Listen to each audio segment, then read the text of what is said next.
Hi, today I want to talk about my late approach to the Pokemon TCG. Alright, so first things first. This weekend I played at the Utrecht regional event and participated there at the Pokemon TCG championship. And luckily for me, I managed to get my third day too, not only in general but also this season. So I'm rather proud about this accomplishment. And I want to talk about the things that I went through preparing for this tournament.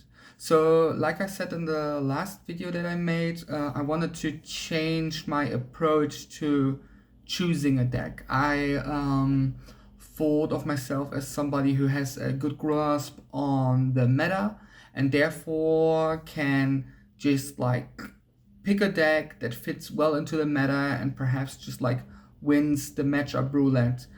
Um, this didn't work out so far. So, although I thought this was one of my strengths, it did not like pay out in any way, shape, or form. Therefore, I tried a new approach. I approached the rotation by choosing one deck and playing this like exclusively.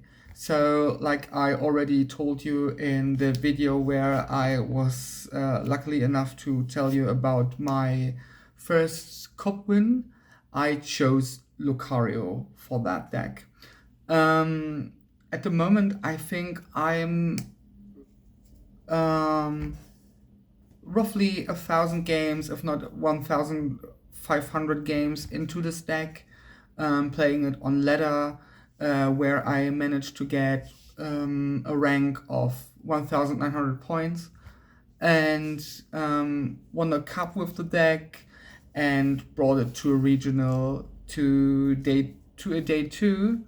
And I think this new approach is more like suits me more than the one I had before.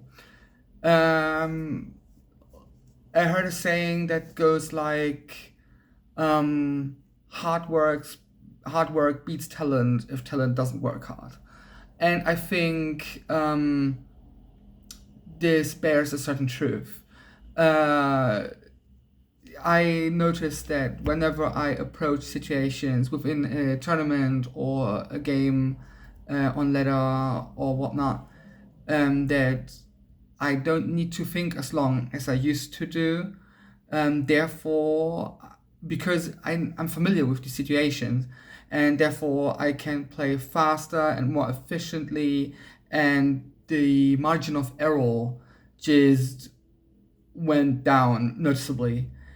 These are all things that I've noticed, which the like stick to one deck approach um, did for me, and therefore I think it was a beneficial change of approaches that I did. I don't say that this is like an overall good thing to do. However, this is the approach that suits me more than the one I had before. That being said, let's just have a quick talk about the Utrecht special event. I was in the preparation for the event and I faced a whole lot of doubt, I have to say. Not only from others, but also I doubted that Lucario would be a good pick for the tournament. I still think that it wasn't the best pick to do. However, it was the best pick for me because I was already so familiar with everything that deck has to offer and strategies that I can utilize to beat certain decks. And I knew my lines by heart, which, yeah, important whenever you face difficult situations. And also, in order to avoid ties, you have to know beforehand what could happen, so you don't have to think too long in this situation and can play at a reasonable pace. Um, yeah. So the tournament started, and no, actually, let's start before the tournament. I thought Lucario wasn't the pick, and I tried to get into or bandwagon on the hype train of Lopunny and the Tord Lopunny list, and I had a reasonable amount of fun with the deck, and also saw the potential power level of that deck, and considered it worthy of playing. I couldn't bring myself in the end to pick a deck that I only practiced 1 week. When compared to that, I played Lucario for the better part of 2 months now.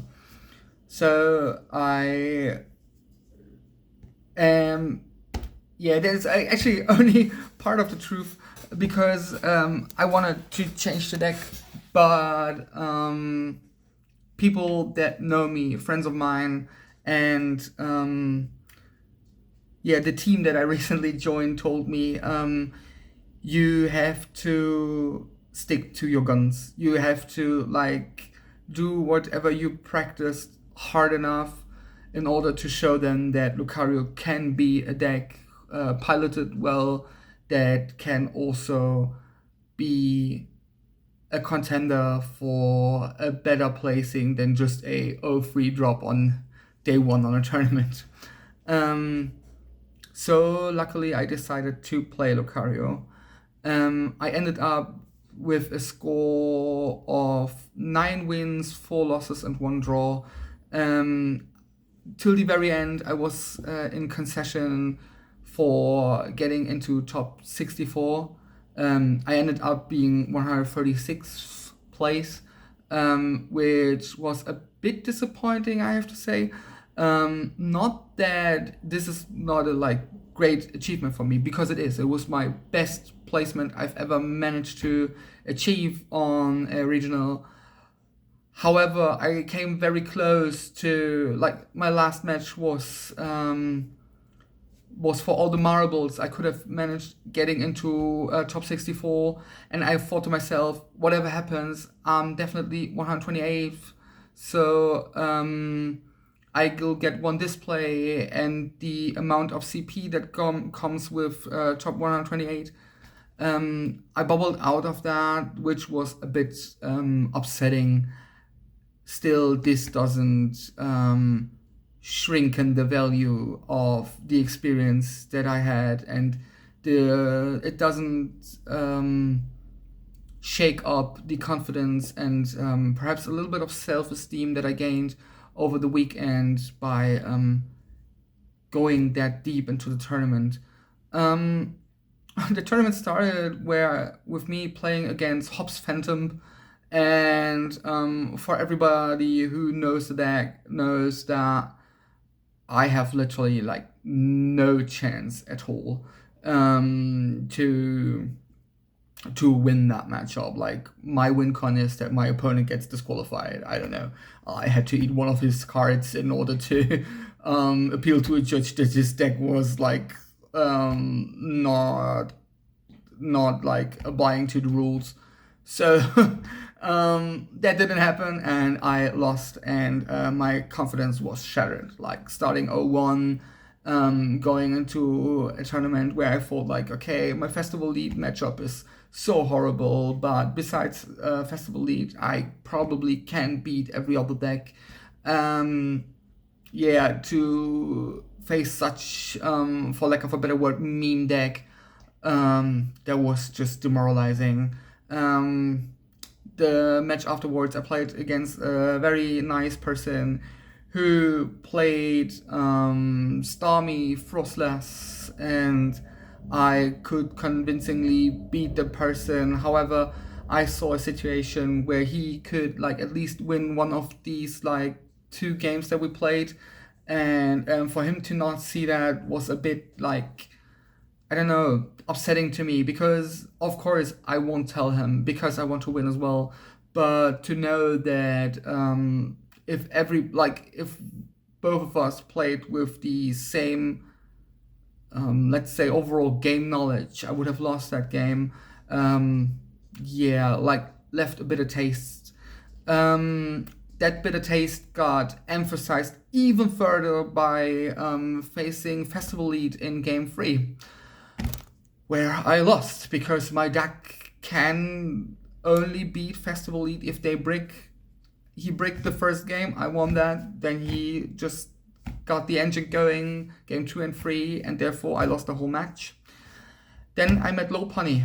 Low Punny is for Lucario an absolute free matchup. Like, I can go 3 or 4 rounds without taking noticeable any prices before I can just start declaring attacks with Lucario and win in the end after all. So winning that also like didn't spark no joy actually, because there was like so far in this tournament, like in 4 matches, no skill, none of the skills that I acquired over the 2 last months and that I've like acquired in general that I can bring to the table were specifically asked from me. Yeah, so okay, that's been 4 rounds before. Let's go into round 5, where I met a lovely lady who played Dracopult. And what can I say? We play the first game, she wins, I brick a little, so yeah, fair enough. We go game 2, I think I very convincingly beat her. However, she digs her deck with an Ultra Ball to look for a Meowth, and then says, okay, it's priced. Unfortunately, she scoops it up, looks into her prices, the Meowth isn't there. So she goes through her deck box, she goes through all her stuff. In the end, we figure out her Meowth is gone. She lost it during her last match. We try to get the Meowth. In that time, a judge asks me what specifically we are doing there. Why do we just like get up? We leave everything there. Like, what's happening? I tell him the situation, and the judge says, yeah, she played with an irregular deck, an illegal deck, therefore I'll get handed the win. Again, I don't know. I didn't play good Pokemon to earn that win. So I'm there having a 3-2 score, and yeah, I don't know, did nothing for that, unfortunately. Yeah, that was a bit, I felt, I don't know, ashamed. I felt like a fraud. That's what I have to say about that. The situation got handled, and the judge picked the missing Meowth up from the hive, so at least not her card was lost. But when I looked into her tournament history, I noticed that she dropped the round after that. I think she got rather discouraged, and to lose or to drop out of a tournament in that manner is, yeah, it's disappointing, I reckon. And I would be as discouraged as she was in that situation. That being said, the round after that, I played against a Greninja player. We had a very unfortunate situation within our best of 3, where I told him after I saw that he can play no further hand disruption due to him not playing Unfair Stamp, which I noticed when he played the Grand Tree, and him playing a supporter, so me knowing that he won't be able to play Judge this turn.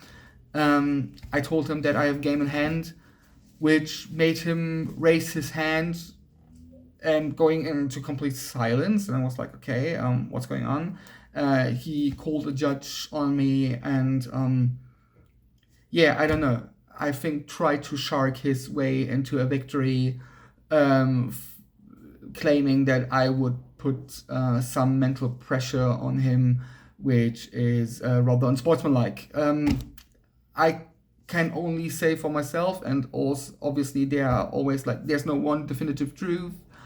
I can only say that I never would consider that it's a hobby for me after all. I want to play the card game.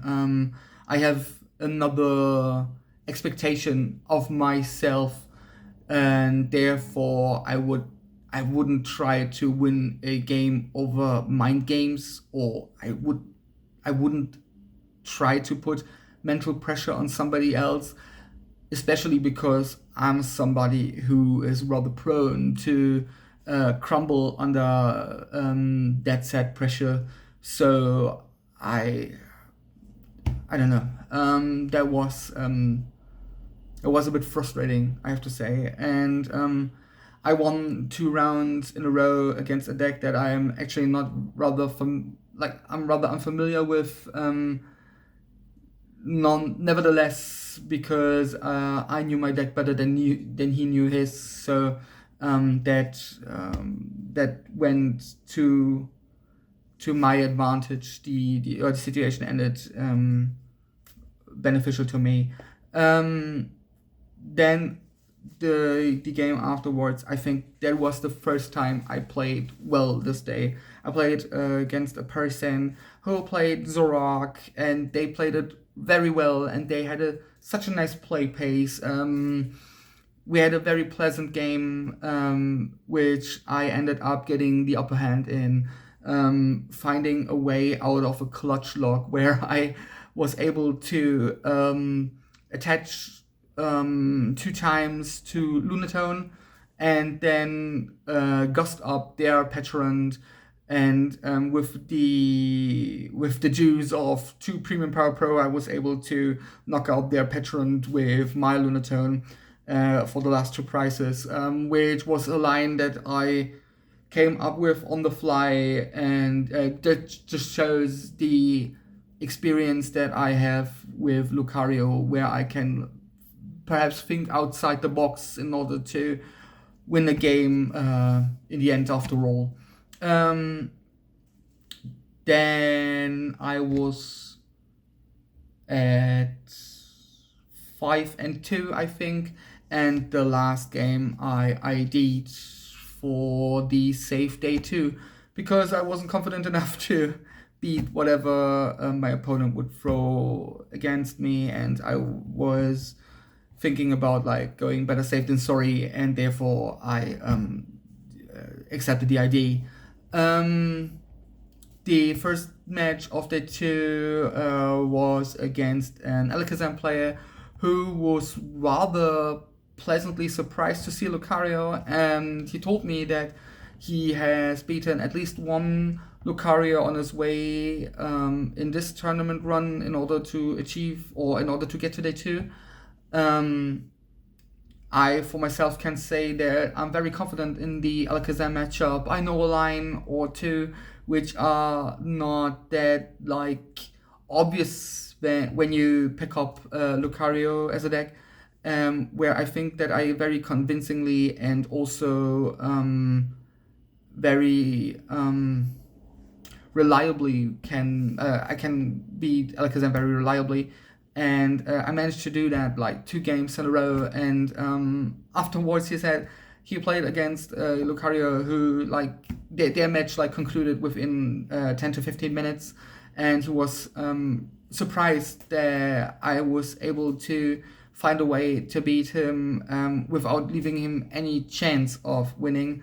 And he made me a compliment where he said that I was a rather competent player, and sometimes that's all you need to hear after a very long day of playing cards in order to reignite and feel some sort of dopamine, which I was lacking for the better part of the day.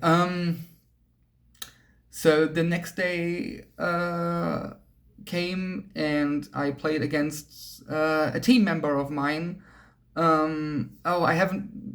I failed to mention that I've joined the body for Puffin for Turn team, which also helped me very much by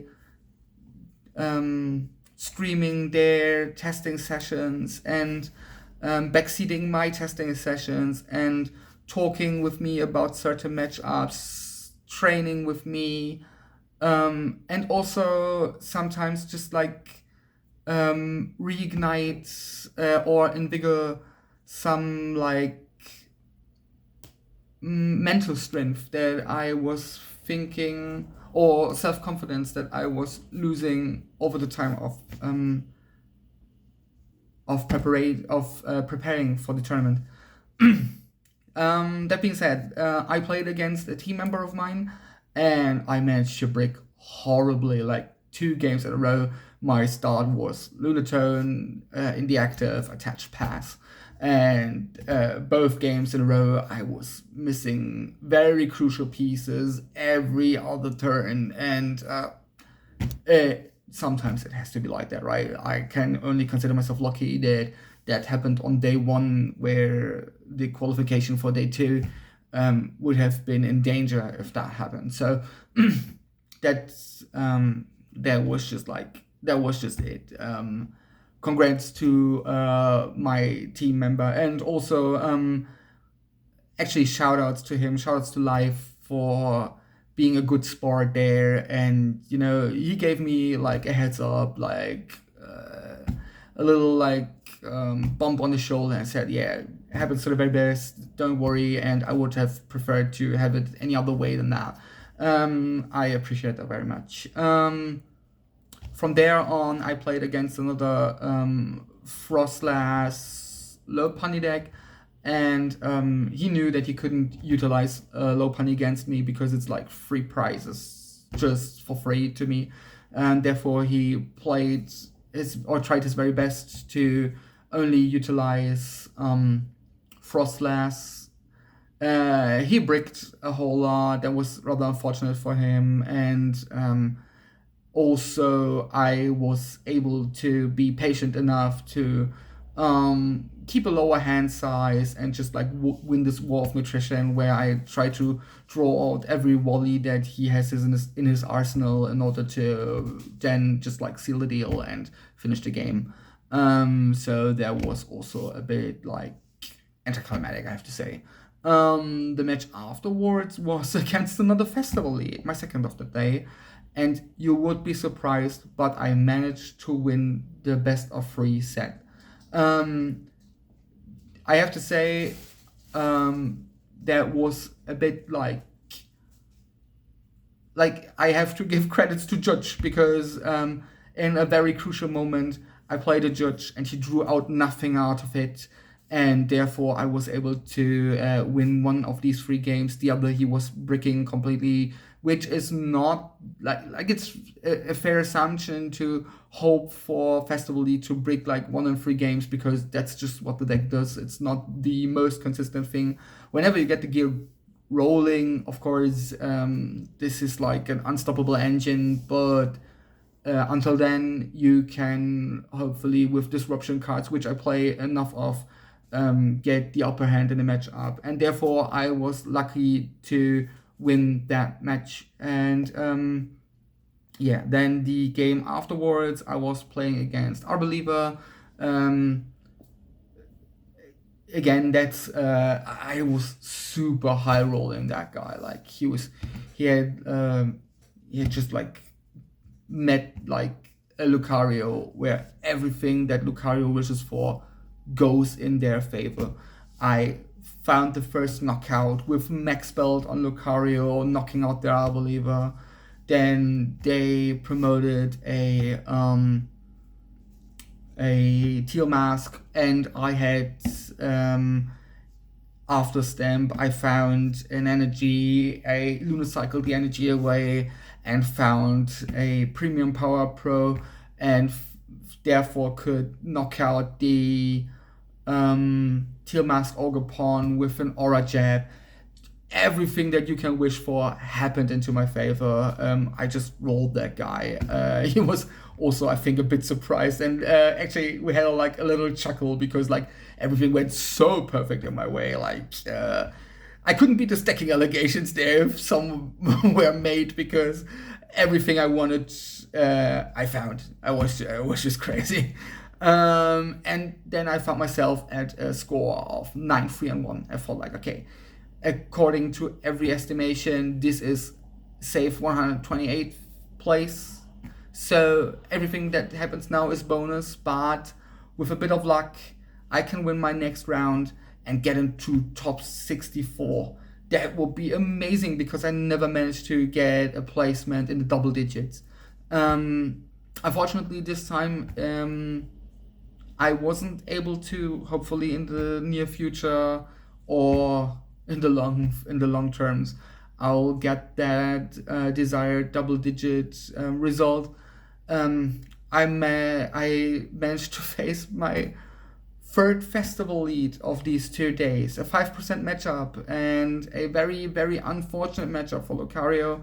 And I used all of my luck by beating the first festival lead. Therefore, I couldn't ask to beat the other twos, I think. And I lost. She played super good. She played well. She played at a good pace. She knew when to use what of her resources. I was left with no chance at all. But that was my tournament run. And I have to say, in the end, after all, I'm very happy that I managed to get such a good placing. I just wish that the way how I managed to get there would have been a bit more convincing. I don't know if I feel confident or if I feel like a fraud or if I feel like an imposter. I can't tell that much. All I know is that I play one more major tournament this season, and if I manage to get top 32 there, then I can make it to Worlds. That's highly unlikely. I will bring Lucario again, I think. Give it my best shot, hopefully give it a good run. Um, yeah, that's basically all I have to say about the recent developments and my approach and how the change of that said approach um, made me a little bit better a player and also granted me good results as of late. I'll just end this video by giving you a picture of my list, and then I thank you for your attention, and I hope that you will also watch the next video of mine, which I don't know what it will be as of now. I still think about doing sketches and like comedy bits. I have like 2 to 3 ideas, and I also wrote down some like scripts for that. However, I struggle to find, first of all, people who want to act for me for these sketches, and then I am a bit like, yeah, I'm struggling to get the like done in a way that I can imagine it to be, and therefore I'm a bit like hesitant to start because I'm afraid that the result won't be as good as I imagine it to be. Yeah, I think I've rambled enough. I'll just show you the list of mine, and then I hope to see you in the next video.